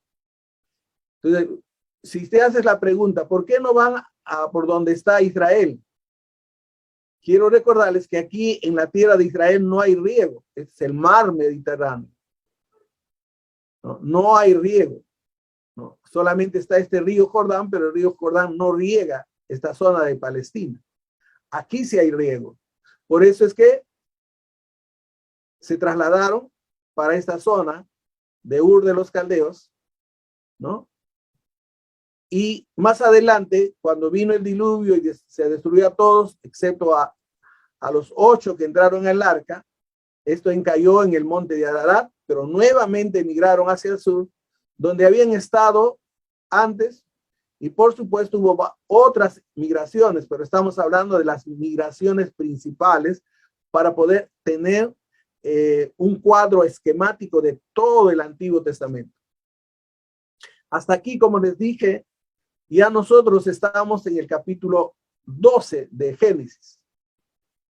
1, acá con Abraham, ya estamos en el capítulo 12 de Génesis. La siguiente migración sucede ahora con Abraham. Abraham es llamado por Dios a la tierra que Dios le mostrará, ¿no? Y entonces él sale con su sobrino Lot y sale con su papá Taré. Pero no llegan directo a la tierra prometida, sino llegan a Harán. ¿Recuerdan ustedes en Harán? Ahí se quedaron. Aquí muere el papá de Abraham y luego ellos descienden a Israel o a Canaán, como nosotros lo llamamos, ¿verdad? Esa es la segunda migración hecha en dos partes prácticamente. A Abraham se le pide que salga de su tierra y su parentela, pero él sin embargo lleva a su sobrino, lleva a su padre, ¿no? Entonces, este es uno de los más importantes puntos de enfoque en la Escritura. ¿Por qué? Porque Dios se manifiesta a Abraham en Ur de los Caldeos. Y en esa manifestación Dios le hace dos promesas. Uno, le prometió que haría de él una gran nación. ¿De qué nación estamos hablando? Aquí es la promesa de la formación de Israel como nación. Y luego le dice que bendeciría a todas las familias de la tierra a través de su simiente. Y nosotros luego vamos a entender que a través de la simiente de Abraham y todo el pueblo de Israel, ¿no?, llega nuestro Señor Jesucristo. Dios le manda diciendo, vete de tu tierra y de tu parentela y de la casa de tu padre a la tierra que te mostraré. Este hombre de Dios, creyendo en Dios, teniendo fe, sale, pero la segunda migración fue parte inicial de este mandamiento. No se fue Abraham de inmediato a aquella tierra prometida, pero sí salió de Ur y viajó hasta Harán, donde permaneció hasta la muerte de su padre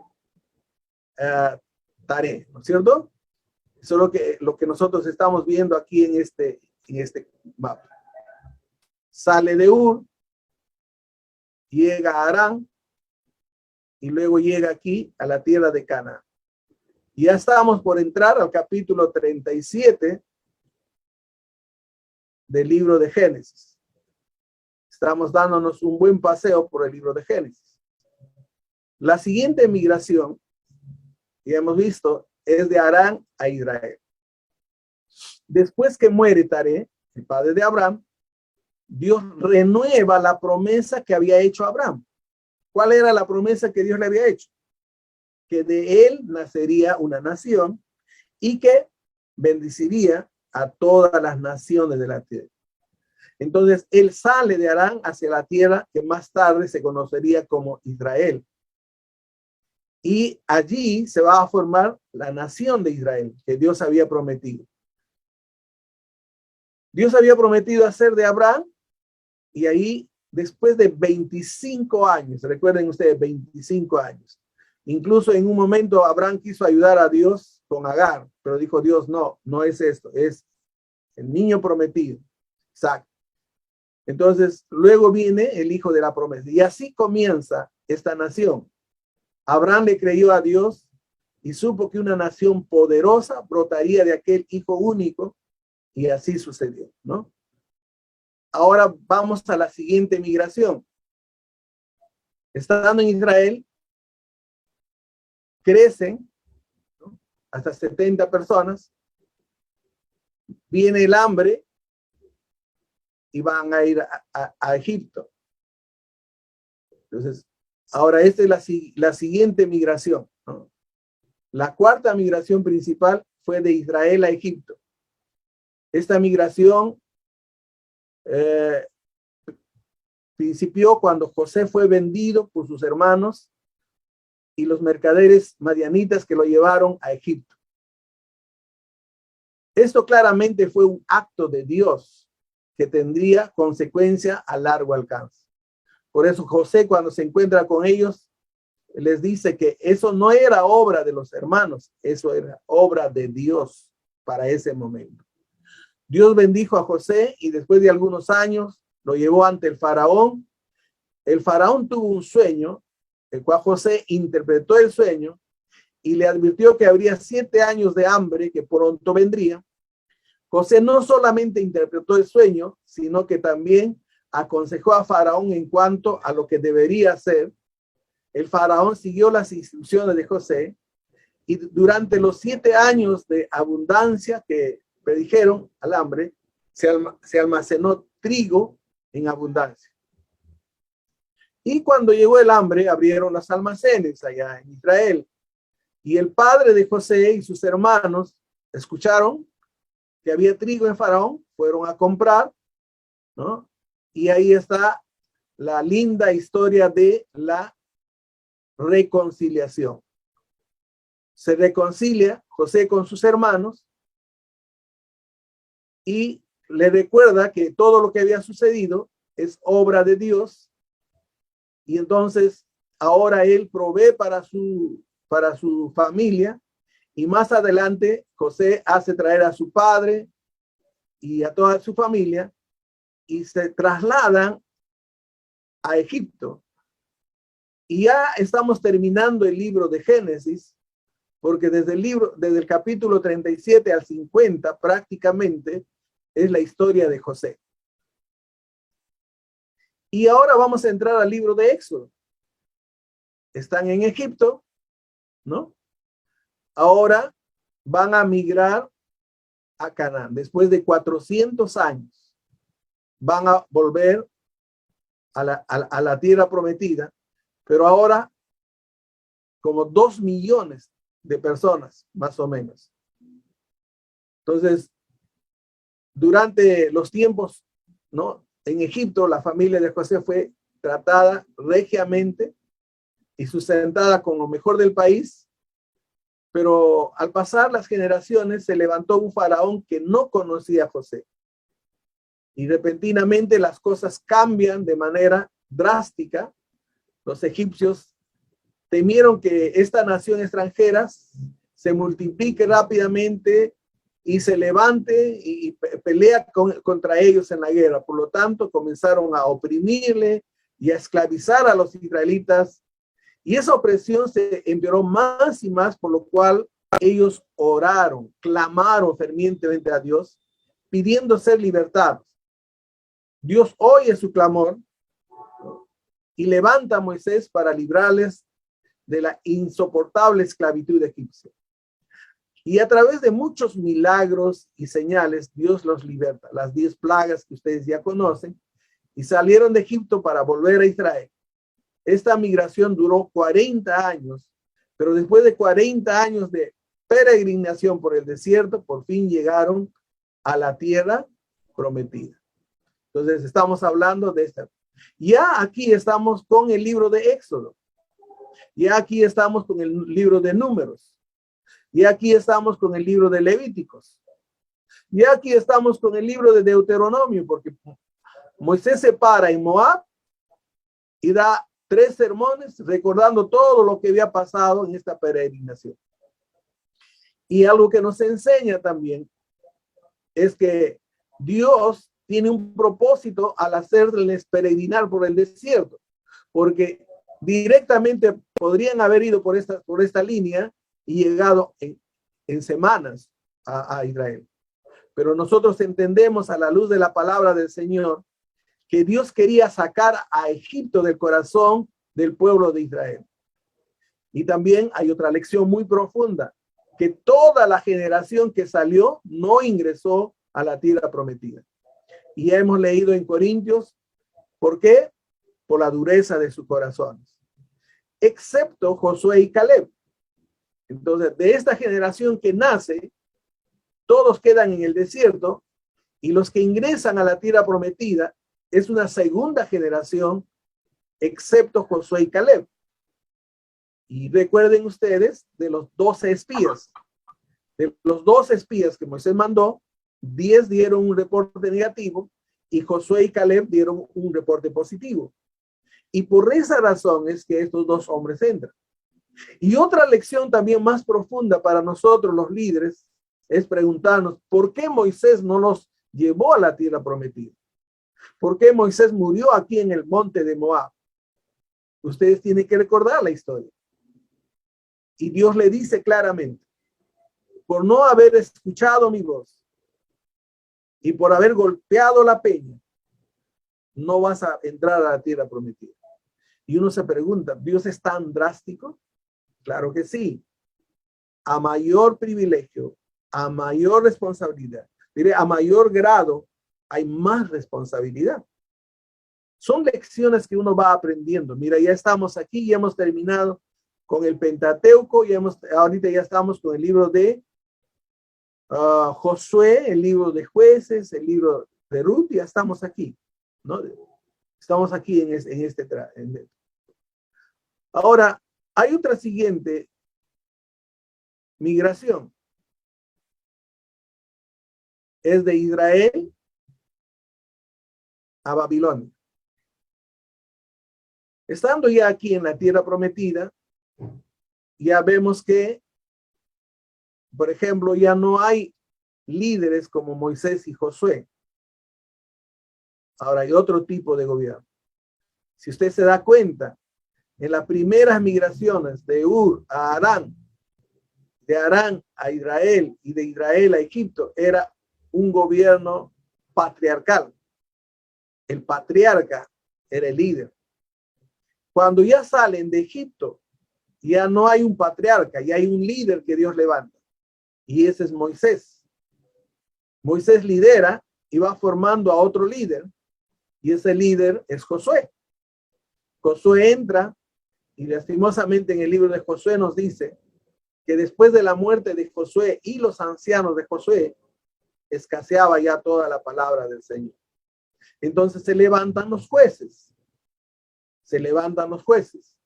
y son gobernados por los jueces hasta que el pueblo pide rey. Dios no quiere, pero el pueblo pide rey. Y Dios comienza ahora con otro gobierno, el gobierno monárquico, el gobierno a través de los reyes. Y por ahí, luego de tener un reino unido donde reinaba David, donde reinaba Salomón, entonces al entrar Salomón, David tenía el reino unido. Cuando entra Salomón, el reino se divide, el reino del norte y el reino del sur. Entonces, en el reino del norte es liderado por Jeroboam y el reino del sur es gobernado por Roboam. Y cuando uno va pensando, en el reino del norte no hubo reyes buenos y en el reino del sur hubo malos y buenos. Uno se hace la pregunta, ¿por qué no hubo reyes buenos en el reino del norte? Porque cuando se divide, Roboam hace altares en esta zona del norte para que no vayan a Jerusalén.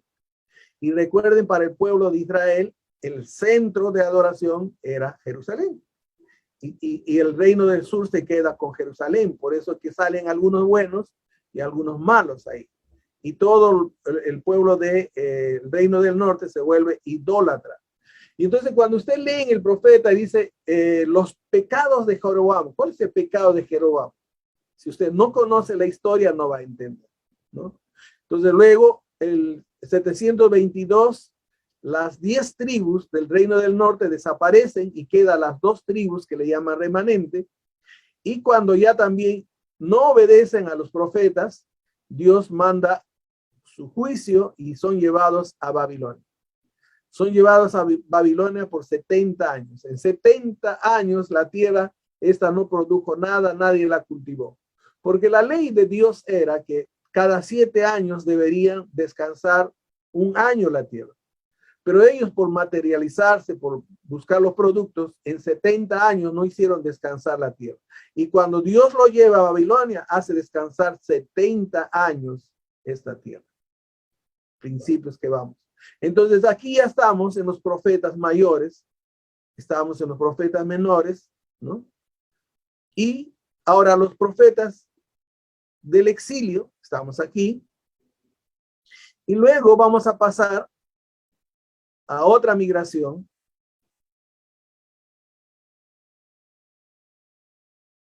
Ya estamos de Israel a Babilonia, ¿no? La 6ª migración ocurrió aproximadamente 1000 años después, cuando Nabucodonosor invadió y tomó cautivos a grandes grupos de ellos, llevándolo a Babilonia, donde permanecieron en cautiverio por 70 años.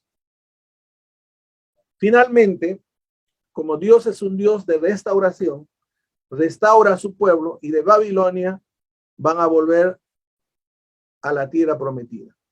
Entonces ya tenemos ahí, ¿no?, los libros de Esdras, libros de Nehemías, y tenemos los últimos profetas hasta Malaquías, ¿no? Vuelven a la tierra prometida por el rey Ciro. Ahora, usted se está dando cuenta, ¿no?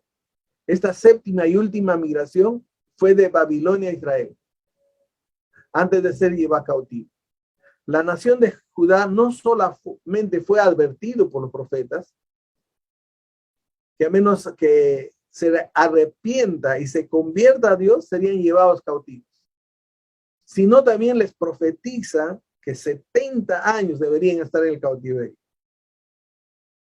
Dios restaura nuevamente a pueblo de Israel, a su patria, cumpliéndose la promesa de los 70 años. Por eso cuando Daniel mira, dice en los escritos, y dice 70 años, él comienza a orar a Dios, comienza a clamar a Dios por el cumplimiento de esa profecía. Y ahora Dios permite que Babilonia sea conquistada. Incluso la historia nos va a mostrar que era inquebrantable el dominio de Babilonia. Ellos estaban cercados totalmente y solamente un río cruzaba por medio de Babilonia. Y justamente Ciro desvía el río, y ese día que Ciro ingresa, los babilonios se olvidan cerrar la reja de acero que dice la Biblia, y por ahí ingresan y derrotan a Babilonia para cumplirse fielmente la palabra de Dios. Y luego regresan por mandato de Ciro, ¿no? Y Persia comienza a gobernar. Entonces, una vez más, nos hemos dado todo un paseo, ¿no? Y todo lo que ha sucedido en esta media luna fértil. Y ahí tenemos nosotros ahora, ¿no?, en nuestra mente, toda la geografía del Antiguo Testamento. Todo lo que sucedió, ¿no?, desde Génesis hasta Malaquías. Pastor, usted nos está mostrando el comienzo, el recorrido del pueblo de Israel, ¿no? Para establecerse como un pueblo, ¿no? No, a través de esta media luna fértil lo que te he mostrado es el inicio. Todo, desde Génesis hasta Malaquías. Ya, todo el proceso, todo el caminar que hicieron el pueblo.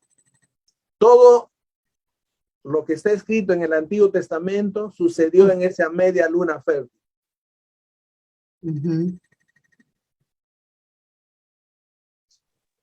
Pastor, es interesante conocer, ¿no?, bajo un contexto ya geográfico, ¿no?, cómo se desarrolló el Antiguo Testamento. Claro. Ahora, lo que yo quiero entender, ¿está claro para ustedes? Nos hemos dado un paseo.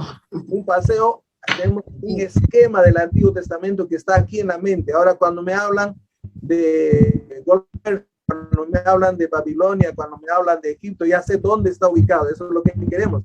Que esa imagen esté dentro de nuestra cabeza para que cuando leamos el Antiguo Testamento, ¿no?, ya tenemos una imagen y para pasearnos ahí en la media luna fértil.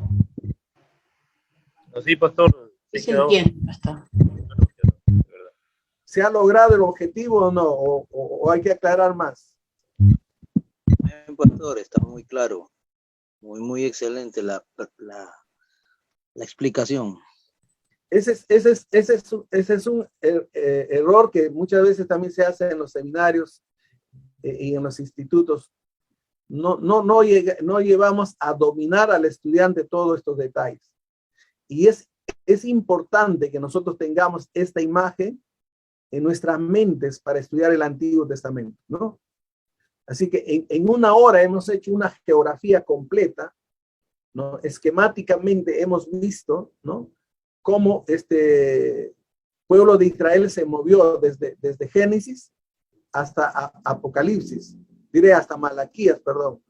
Entonces, no sé si está bien claro o no está bien claro, o algunos no les pareció bien, les veo muy silencio, no sé.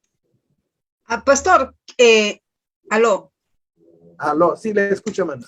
Sí, quizás para algunos que de repente no han comprendido o tal vez queda un vacío, quizás se podría hacer de que mencionar, ya que es un recorrido de todo el Antiguo Testamento, de los libros, quizás mencionar los lugares que usted ha mencionado, que veo aquí en la media luna, qué libros se destaca, ¿no? La descripción de Egipto, qué libro, en el desierto, qué libro, porque tal vez tengan preguntas, en Génesis, ¿dónde se desarrolló?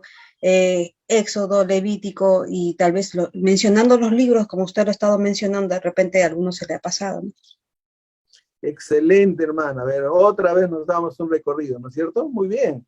Anoten, hermano. Entonces, comenzamos en el libro de Génesis 1, el Edén, aquí, ¿no? Edén. Entonces, ¿por qué ubicamos Edén ahí? Porque dice que estaba bordeado por ríos, y de los 4 quedan 2 actualmente, el río Tigris y el río Éufrates. Estamos aquí en Génesis, capítulo 1, capítulo 2, ¿no? Luego vamos a llegar al capítulo 6, donde se multiplica la maldad, 7, 8, hay un diluvio. Y entonces hay un diluvio y el arca de Noé reposa en el monte de Ararat. Y aquí está el monte de Ararat. Ya está el monte de Ararat. Ya estamos en el capítulo 8, 9, 10, la Torre de Babel. Y luego nos trasladamos a Ur, donde ya estamos en el Génesis capítulo 12, donde está Abraham. Y a partir de ese momento, a Abraham se le dice que salga de la tierra de su parentela a la tierra que le va a mostrar, en otras palabras, a la tierra prometida. Pero Abraham no hace en un solo viaje, sino lo hace en 2 etapas. Sale de Ur y va hasta Harán. Lleva a su sobrino Lot y lleva a su padre Taré. Y aquí habitan hasta que muera Taré. Y luego Dios le recuerda otra vez la promesa que le hizo, que de él iba a formar una nación y que bendeciría a todas las naciones. Entonces, completa la migración y se van a Israel o Canaán, la tierra prometida, ¿no es cierto? Y aquí ya comienza la historia de José. José es vendido y es llevado a Egipto. Luego de muchos años, José es elevado a segundo faraón. Ya estamos en el capítulo 37 de Génesis. Del 37 al 50, el personaje central es José. Entonces, hay hambre y José se los lleva a toda su familia, que eran 70, se los lleva a Egipto. Y aquí es donde se va a formar la nación de Israel, 400 años. Entonces, una vez que está aquí y José muere, y el faraón que surge no conoce a José, entonces comienzan a oprimir por el miedo de la multiplicación de los hebreos. Y entonces cuando hay esa opresión, el pueblo hebreo clama a Dios por un libertador. Y ya había nacido Moisés. Y Moisés estaba siendo formado aquí. Entonces Moisés ahora se levanta como libertador. Estamos en el libro de Éxodo. Sale, va a llevar al pueblo de Israel, va a cruzar el mar Rojo, va a llegar al monte de Sinaí. Y aquí en el monte de Sinaí es donde reciben las leyes. ¿Se recuerdan las tablas de las leyes? Luego el Señor lo lleva a vagar por el desierto. No lo lleva directamente hasta llegar a Moab. ¿Por qué los lleva por el desierto? Porque Dios quería sacar a Egipto del corazón de ellos para que entraran a la tierra prometida y adoraran a Dios. Lastimosamente, no fue así. Toda la generación que sale muere, excepto Josué y Caleb, que tuvieron fe.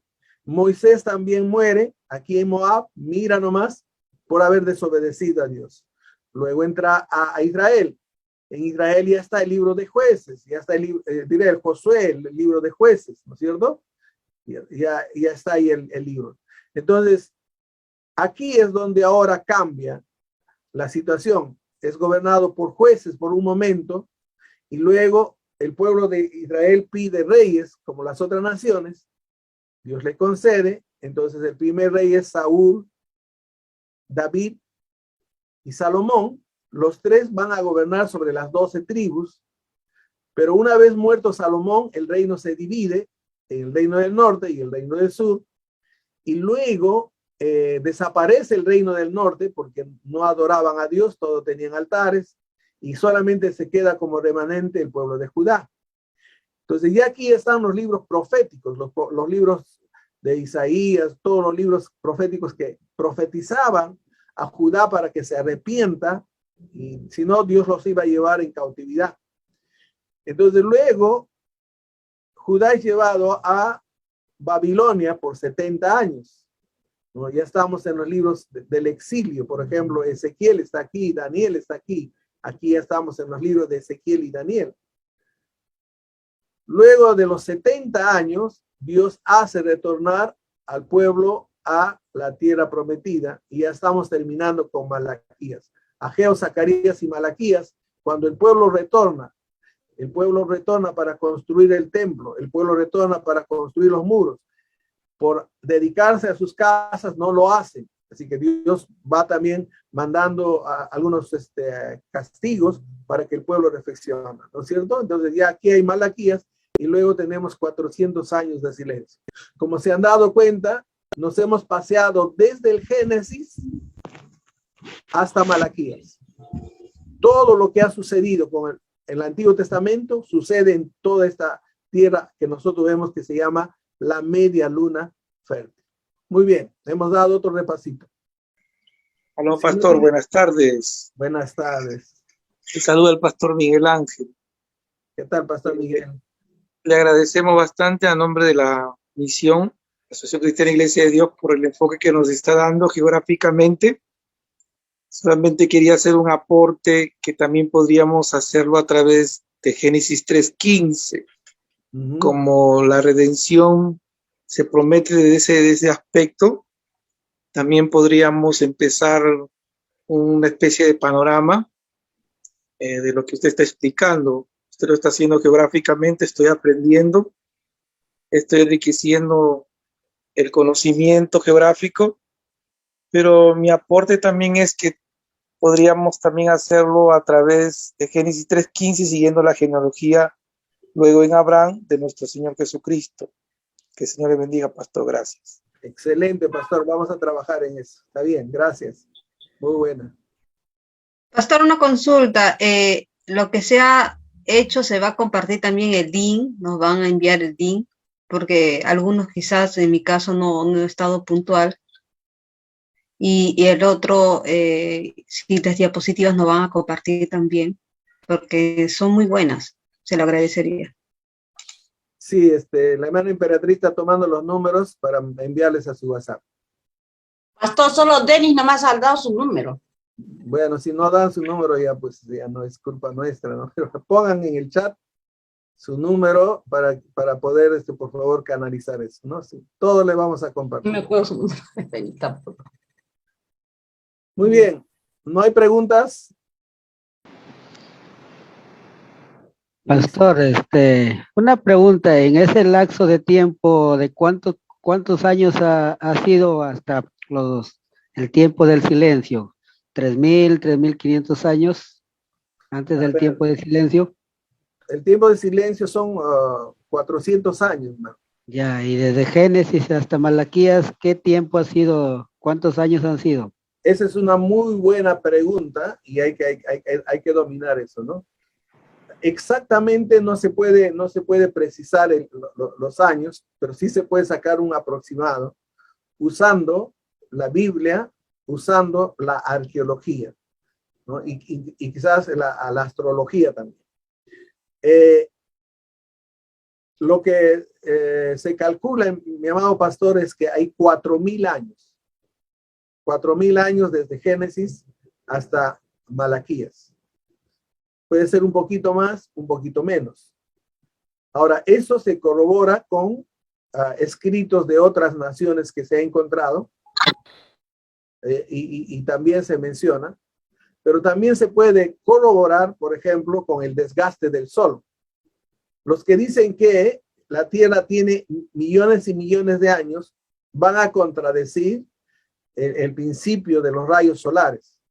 Si la Tierra tuviera millones y millones de años, ya la Tierra no existiría por la irradiación solar.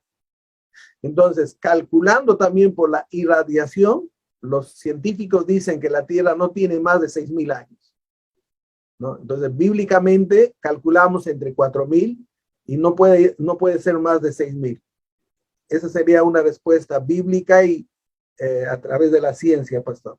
Si has llegado hasta aquí, te felicito. Esperamos de que esta primera sesión haya sido de mucha edificación, que hayas podido haber aprendido muchas cosas y por sobre todo que hayas entendido cuál es la importancia de poder estudiar este Antiguo Testamento. Asimismo te comento también de que estas clases se están llevando a cabo cada viernes a las 3 de la tarde. Así que puedes seguir escuchando en la segunda parte en nuestra página de Facebook del Ministerio Cristiano Logos Perú. Gracias, hasta pronto.